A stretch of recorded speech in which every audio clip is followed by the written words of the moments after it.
নমস্কার বন্ধুরা, তুমি যদি আসাম জেলা থেকে বিলং করে থাকো তাহলে এই ভিডিওটা তুমি অবশ্যই দেখো। এবং যারা ওয়েস্ট বেঙ্গল থেকে বিলং করছো, তোমাদের যদি কোনো বন্ধু থেকে থাকে যারা আসাম থেকে বিলং করছে বা কোনো গ্রুপে তোমরা জয়েন হয়ে থাকো, অবশ্যই ভিডিওটা তাদের মধ্যে শেয়ার করার চেষ্টা করবে। কারণ না কারণ মোস্ট ইম্পর্টেন্ট একটা আপডেট আমি তোমাদের এখানে দেওয়ার চেষ্টা করছি। ঠিক আছে, দেখো।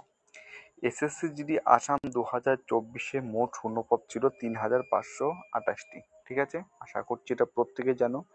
Total candidate selected in PST PET ফিজিক্যালে টোটাল সংখ্যা কতজনকে ডেকেছিল? 26,066 জনকে। শূন্য পদের 8 গুণ প্রার্থীকে মাঠে ডেকেছে। তুমি যদি 3,258কে 8 দিয়ে গুণ করো তাহলে এটা দাঁড়াবে 26,064। ঠিক আছে, অর্থাৎ একদম 8 গুণ প্রার্থী কিন্তু তারা মাঠে ডেকেছিল 2024-এ। কিন্তু 2025-এ ভ্যাকান্সি এবছর রয়েছে 5,678টি, অর্থাৎ প্রায় দুগুণের কাছাকাছি ভ্যাকান্সি রয়েছে। 2024-এর থেকে 2025-এ প্রায় দুগুণের কাছাকাছি ভ্যাকান্সি কিন্তু বেশি রয়েছে। ঠিক আছে, চলো তারপরে দেখো total candidate selected in PST PET ঠিক আগের বারের সাথে 2024-এর সাথে যদি তুলনা করি তাহলে দেখব 45,424 জন প্রার্থীকে এবার পিএসটি পিইটিতে সিলেক্টেড হতে চলেছে, এর আশেপাশে expected. SSC GD 2025 total form fill up category wise, এটা 2025-এ একদম লেটেস্ট আরটিআই রিপ্লাইয়ের মাধ্যমে যেটা জানা গেছে, মোট 22,215 জন ফর্ম ফিল আপ করেছে যারা এসসি ক্যাটাগরি থেকে বিলং করে। 54,316 জন ফর্ম ফিল আপ করেছে যারা এসটি ক্যাটাগরি থেকে বিলং করে। 74,827 জন ফর্ম ফিল আপ করেছে যারা ওবিসি ক্যাটাগরি থেকে বিলং করে। 23,009 জন ফর্ম ফিল আপ করেছে যারা ইউআর ক্যাটাগরি থেকে বিলং করে এবং 14,404 জন যারা ইডাব্লিউএস ক্যাটাগরি থেকে বিলং করে ফর্ম ফিল আপ করেছে।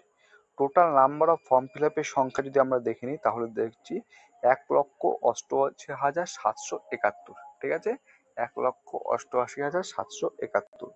পরীক্ষায় বসা মোট প্রার্থীর সংখ্যা, এটাও কিন্তু আমরা রিপ্লাইয়ের মাধ্যমে আরটিআই রিপ্লাইয়ের মাধ্যমে জানতে পেরেছি, সেটা হচ্ছে 82,492। অর্থাৎ 1,88,771 জন প্রার্থীর মধ্যে 82,492 জন পরীক্ষার্থী পরীক্ষায় বসেছে।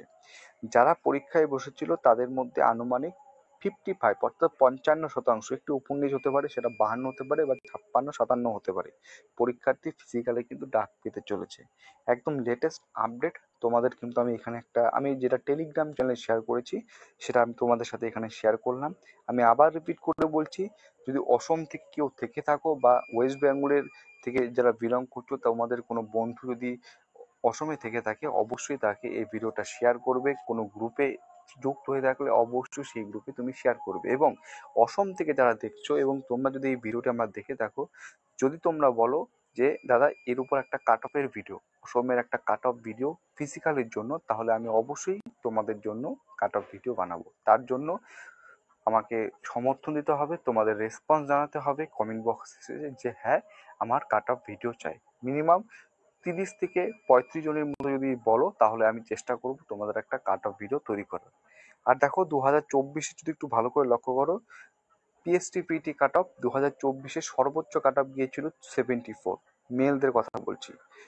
কোন ক্যাটাগরির থেকে আমি যেহেতু এর উপর কোনোদিন দেখিনি, ডেটা অ্যানালাইসিস করিনি, কিন্তু আজকে যখন দেখলাম 2024-এ পিএসটি পিইটি কাট অফ যেটা গিয়েছিল মেলদের, অসমে সর্বোচ্চ নম্বর গিয়েছিল 74। ঠিক আছে, মেলদের কথা বলছি। এবছর কাট অফটা কিন্তু তোমাদের এবার অনেকটা লো হতে চলেছে। যদি কাট অফ জানতে ইচ্ছুক হয়ে থাকো অবশ্যই আমাকে কিন্তু কমেন্ট বক্সে কমেন্ট করবে, আমি তোমাদের ভিডিও করার চেষ্টা করবো। চলো, এতটুকুই ছিল। ভিডিওটি ভালো লাগলে লাইক করবে, নতুন হয়ে থাকলে চ্যানেলটিকে সাবস্ক্রাইব করে পাশে থাকার চেষ্টা করবে। জয় হিন্দ।